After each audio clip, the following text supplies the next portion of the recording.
ઇતિહાસ એમ કહે છે કે કાલે સુખ હતું, વિજ્ઞાન એમ કહે છે કે કાલે સુખ હશે, પરંતુ ધર્મ એક જ એવી વસ્તુ છે જે ક્ષણે ને ક્ષણે કહે છે કે જો તમારા મગજમાં શુદ્ધતા હશે, તમારું હૃદય શુદ્ધ હશે, તો પલે ને પલે જીવનમાં છે એ તમે ખુશ હશો, જીવનમાં પલે ને પલે છે એ ખુશી હશે.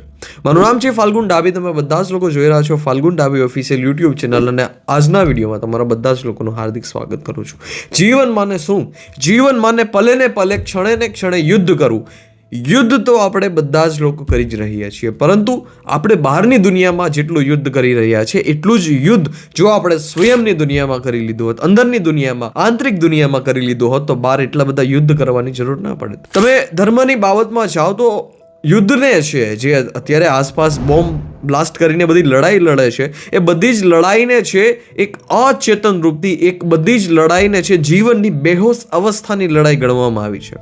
પરંતુ જ્યારે ધર્મ યુદ્ધની વાત કરે છે, ધર્મ લડાઈની વાત કરે છે, તમે શાસ્ત્રમાં જાઓ તો કઈ વસ્તુમાં યુદ્ધ નથી થયા? કયા મહાપુરુષ એવો છે કે જે મહાપુરુષે યુદ્ધ નથી કર્યા? સમુકાનું મહાપુરુષ છે સૌથી વધારે યુદ્ધ કરે છે. બુદ્ધને તમે જોઈ લ્યો, જ્યાં સુધી જીવન હતું, જીવનના છેલ્લા શ્વાસ સુધી છે એ લોકોને સારો સંદેશો પહોંચાડ્યો. સ્વયં તમે કૃષ્ણને જોયું તો કૃષ્ણ સ્વયં યુદ્ધ કરવાનું કહે છે. કબીર કહે છે જીવનમાં છે ખુશી, જીવનમાં છે એ શાંતિ, જીવનમાં છે એ પોતાનું જીવન પ્રભુને પ્યારું કરી દેવું, એમાં સાચી ખુશી છે. તો પછી આ બધી વસ્તુનો ભેદ કેવી રીતે આવે છે? કૃષ્ણ એમ કહે છે કે યુદ્ધ એ જ કલ્યાણ છે.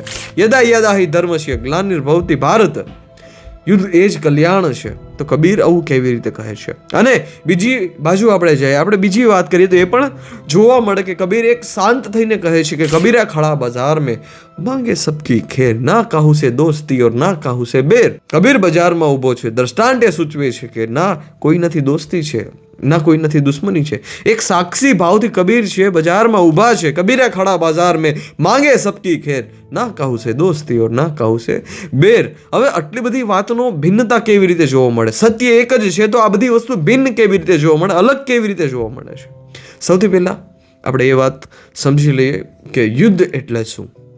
યુદ્ધ માને એ વસ્તુ કે જીવનમાં પલે ને પલે, ક્ષણે ને ક્ષણે યુદ્ધ તો કરવું જ, પરંતુ એ નિષ્કામ કર્મનું યુદ્ધ કરવું, બીજા લોકો માટે કરવું. પોતાની જે વૃત્તિ છે, પોતાની અંદર જે છે, પોતાનો અહંકાર છે, પોતાના અહંકારને શૂન્ય કરીને છે પછી યુદ્ધ કરવું. શીશ દિયો ગુરુ મિલે તો ભી સસ્તા જાન. હવે શું ગુરુને તમે માથું કાપીને ઉતારી દેવાની વાત હાલે છે? નહીં.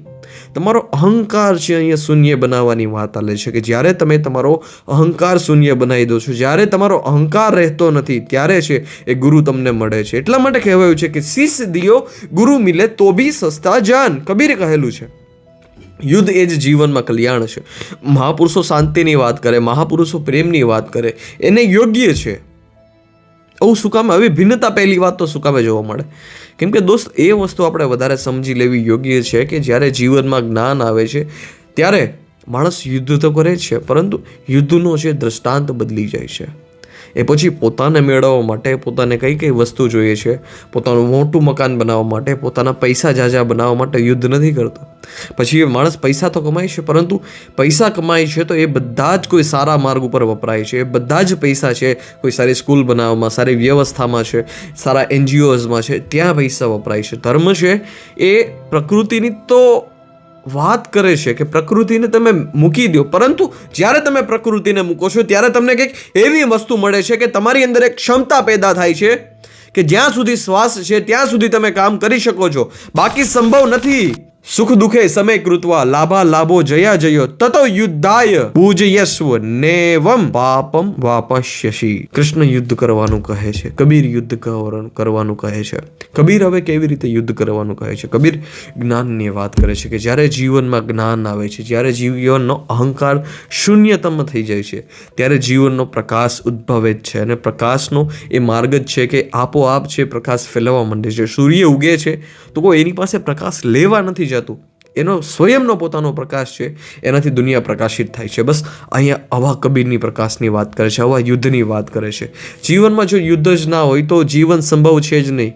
પરંતુ આપણું જે યુદ્ધ છે, આપણે કોઈ પણ વસ્તુ મેળવવાની છે, એ બધી જ વસ્તુથી ઉપર ઉઠીને નિષ્કામ કર્મ પકડીને છે પછી યુદ્ધ કરવું, દુનિયા માટે યુદ્ધ કરવું, દુનિયાને સારી બનાવવા માટે યુદ્ધ કરવું, એ જ યુદ્ધનો, એ જ કલ્યાણનો છે સાચો માર્ગ છે. હું તમને બીજી વાત કહું તો કયા મહાપુરુષ છે જેને પોતાના જીવનમાં યુદ્ધ નથી કર્યું? કબીરે છેલ્લા શ્વાસ સુધી યુદ્ધ કર્યું છે, બુદ્ધે છેલ્લા શ્વાસ સુધી યુદ્ધ કર્યું છે, રામે પૂરા જીવન સુધી યુદ્ધ કર્યું, અર્જુને પૂરા જીવન સુધી યુદ્ધ કર્યું છે. સાચા મહાપુરુષો છે જીવનમાં ક્યારેય હાર જ નથી માનતા, પરંતુ જ્યારે જીવનમાં ધર્મનો પ્રવેશ થાય છે ત્યારે જીવનમાં કંઈક એવી વસ્તુ મળે છે જે આપણી બધી જ કામનાઓથી સૌથી વધારે ઉપર હોય છે, અને પછી તમારી અંદર એક ક્ષમતા પેદા થાય છે કે તમે રાત અને દિવસ લડીને છે યુદ્ધ કરી શકો, તમે જ્ઞાન ગ્રહણ કરી શકો, એ જ્ઞાનનો પ્રકાશ છે એ દુનિયામાં ફેલાવી શકો, તમારી પાસે જે જ્ઞાન છે એને કોઈ સર્વોચ્ચ વસ્તુમાં છે તમે પૂરું સમર્પણ આપી શકો, એ તાકાત પેદા થાય છે.